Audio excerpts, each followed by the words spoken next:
Hello guys, and welcome to another episode of Marek Connell English. Today we're going to look at some of your questions. Let's start with Jay Hazel. So Jay says, "Hi Marek, this was great, but I still have some doubts. What would be the correct way to pronounce the words texted and tested?" Okay, well, to answer that very quickly, texted, this X is like a KS. Texted, and tested, you can see that instead of the X sound here, we say S. So texted, this is the same pronunciation here.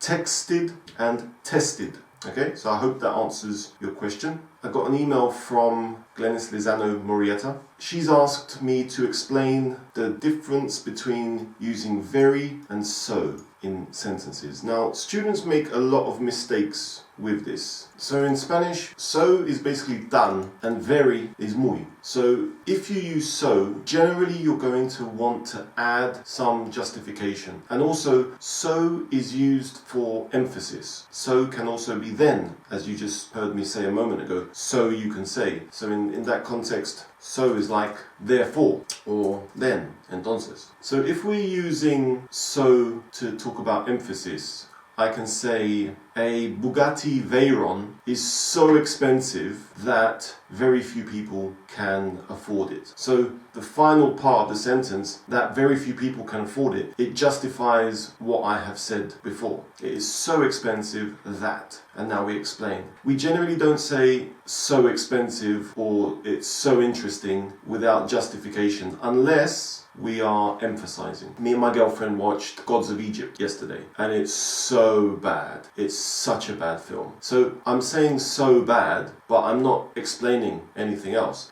What I'm suggesting is that it's so bad that it wasn't worth watching, and we didn't actually finish the film. Now, very is muy. So, Room, which is a film that we saw recently, is a very good film. We can say it's so good. Room is so good that I'm going to watch it again. Or we can just say Room is so good and we can stop there. And here it's for emphasis. He speaks so quickly. We could equally say he speaks very quickly. But if we want to justify it, we would say he speaks so quickly that I can't understand anything he says. Or, again, there are so many things to do that I don't think I'll have enough time. We had so much fun that we didn't want to leave, or we had so much fun. Now, so goes with much or many plus noun, as we've seen. So many things is a noun. So quickly is an adverb. Or so good is an adjective. Now, such goes with a noun phrase, and it can be countable or uncountable. So they have such good weather or good food that. Now, good food or good weather is a noun phrase, and as you can see, weather and food is uncountable. They are such interesting people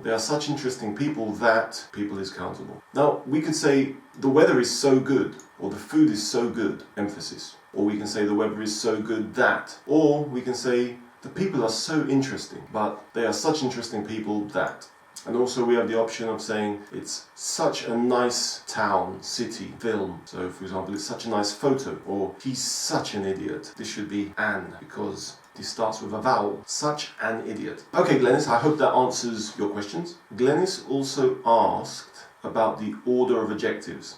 Different books will tell you different information about this, but generally, this is the order that we use. So first we talk about opinion, size, then shape, condition, age, etc., etc. And then at the end we mention the noun. English speakers don't learn this. They just have a feeling for it. And it's very rare you're going to talk about something and use 11 different adjectives to describe it. Now, something that I found on the web is this example, and this is quite a good diagram because it shows you common combinations, and you can see, for example, a beautiful old Italian touring car. Most times we will use 4 adjectives to describe something at most. So our big old English sheepdog. We wouldn't say our English old big sheepdog. You can see that the size comes first, then the age, then the origin, and finally the noun in this case. Okay, let's move on. So let's look at some of my students' common mistakes. So I taught Juan recently for his C2 exam, and I've got my fingers crossed for you, Juan. Now, let's look at some of the mistakes he's made so that you don't make the same mistakes. So the examinator is a very funny expression if you say that in English, because it sounds like the Terminator, but an examining version of the Terminator. So in English, we actually say examiner. A nice word to know is forte. Different people might pronounce this differently, but I think it's forte. Some people might tell you fort. I don't particularly like that pronunciation, and it's very French sounding, so I like forte. Another similar thing is cafe. Okay, so we don't drink cafe, we drink coffee in a cafe. A cafe is the place and coffee is the drink. And a coffee shop is in Amsterdam where you go to smoke joints. Now, joint can also be a joint in your body, but when you smoke a joint in a coffee shop, you're smoking pot or weed, ganja, green or dope. That's what we call it. Now a pot can also be a maceta. We don't say ballet and we don't say buffet, chalet. We actually say ballet, buffet, chalet, parquet, and gourmet. Be careful with these two words, satisfactory and satisfying. They're false friends. Satisfactory is not really satisfactorio, because satisfactory means that something is on the limit between good and bad. It doesn't mean that it's very good. It means that it's okay. But satisfying is that it fills you with a feeling of satisfaction. So you wouldn't say helping my students is satisfactory. No, helping my students is satisfying. It's rewarding. Now, the pronunciation of this word is quite simply TAF. The pronunciation of this word is rough. So you've got tough and rough. English spelling is a disaster. The way that we spell words is very confusing. For example, any word with O-U-G-H-T is never pronounced literally. We don't say bought. It's impossible. So buy in the present, in the past, is simply bought, not bought, bought. Fight, fought. Teach, taught. Okay, we take the A is really a O, and it's simply lengthened, alargado. Taught, catch, caught, think, thought, and though. We don't pronounce any of this. You can see all of this is white, so it's not pronounced, none of it. This is pronounced though. So coming back to buy and bought, students often confuse the pronunciation of bought with boat, boat, but it's quick. So we've got bought, boot, boot. This is a short sound, so I would maybe not pronounce the second vowel. Boot, boat, and both. A nice expression for you to use in exams or in conversation. In terms of cooking, I like to eat a lot of healthy food. In terms of fitness, I like to go to the gym. When it comes to studying, my favorite place to study is in the library. So, especially for questions that the examiner might ask you, it's quite nice to respond with one of these expressions. Referring to words that students don't often use, I reckon. So reckon is actually think. It's exactly the same thing.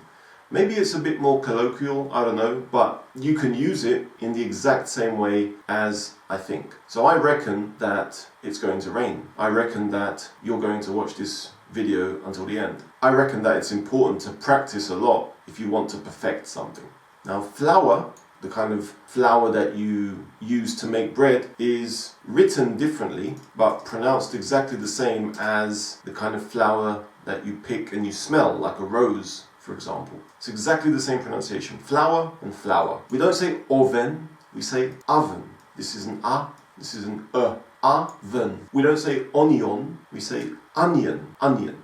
We don't say theoretical, we say theoretical. In teoria, we would say in theory. Theory. So a puente, in English, we actually say fiesta del banco, bank holiday. So it's a day when the banks are closed. Students often have problems with ordinal numbers. This date is the 22nd of January. Now what you'll notice is that first, ST, these two letters are the last two letters of the word first. Second, ND, it's the same. Third and fourth, etc., etc. So if we say the 55th, we can see that 50 and 5th, it ends with TH. So we would say 50, 55th, 55th, 55th. It's not easy to say that. 55th.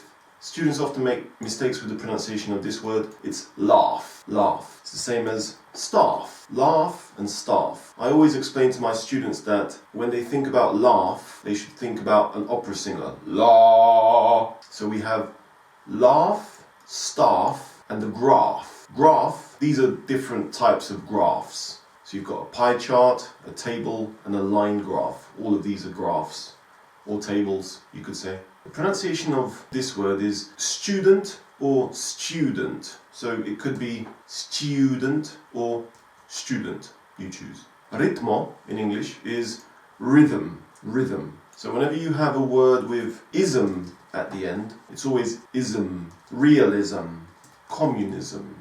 If you want to improve your pronunciation, sometimes you have to make it worse to make it better. Obviously at school you will learn something like this. Do you know what I mean? As you become more fluent, you become maybe more impatient and you want to say things quicker. So natives in Britain, instead of saying, do you know what I mean? They'll say, do you know what I mean? Do you know what I mean? Now, obviously if you're a news presenter and you want to pronounce words clearly, you're not going to say, do you know what I mean? But on the street in London, in Britain, you will hear people saying, do you know what I mean? Instead of saying, what do you want? People will say, what do you want? What do you want? I'm going to go. I'm gonna go. Or simply, I'ma go. I'ma go to the cinema. I'ma go to the cinema tomorrow. Do you want to come? Do you wanna come? Instead of do you wanna come? Do you want some water? Do you want some water? Do you want some water? Do you want some water? And the Nike slogan, just do it, just do it. Foreigners often go to places like America or Britain and they don't understand anything. And this is the reason why, because we eat a lot of the words to make the communication quicker. And the same thing happens in every language. In Spain, for example, instead of saying todo apagado, apparently some people might say todo apagado. Now, if somebody says to me todo apagado, I might not understand what they're saying.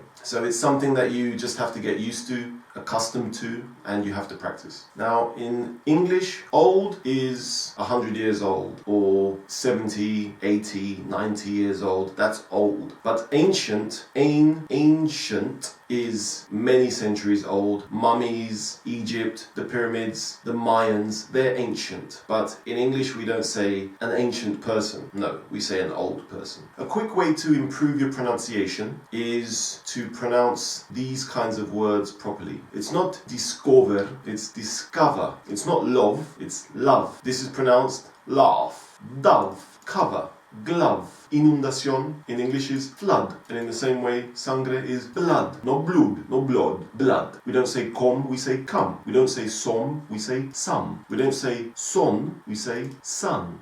We don't make a queue in English. Now this is not QEUE, this is a queue. So when you line up, when you're waiting at a bank, you form a queue. And these are the different ways that you can be a bad person and avoid queuing. You can jump at a queue, you can push in a queue, or you can cut in a queue. A nice rude expression is no shit, Sherlock. So if somebody says something obvious that you know already, you can say, no shit, Sherlock. It's quite funny. Now, the verb make and do are quite problematic for foreigners who are learning English. And in the same way, make is generally creation. So these things all go with the verb to make. So we make money, we make the bed, we make a fire, we make arrangements to meet, we make suggestions to people. And do is generally for anything to do with action. So we do business, we do an exam, we don't make an exam, we do the shopping, we do 50 kilometers an hour in our car, we do sport, we don't make sport. And we don't practice sport either. Students often say, I practice tennis. No, we don't practice or make sport, we do sport. Or we use the verb, we cycle, we swim, or we play a game. Now semi-professionals maybe, they can say, oh, I need to practice my skills, my golf playing skills. They can say they go to practice, but they would generally say, I'm going to golf practice. So it's like a noun more than a verb. That's the end of the video, guys. Thanks for watching. And make sure you subscribe to my videos by clicking on the subscribe button down here. If you'd like to download a free copy of the PDFs in today's video, please go to my website, marrickconnellenglish.com, and then if you click on the class notes tab, the classes that I focused on today are Juan from the 5th of March 2016 and Elena Diaz from 4th of March 2016. So if you click on those PDFs, you can have a look at all the information that we covered in the video today. Okay guys, so until next time, good luck with your English.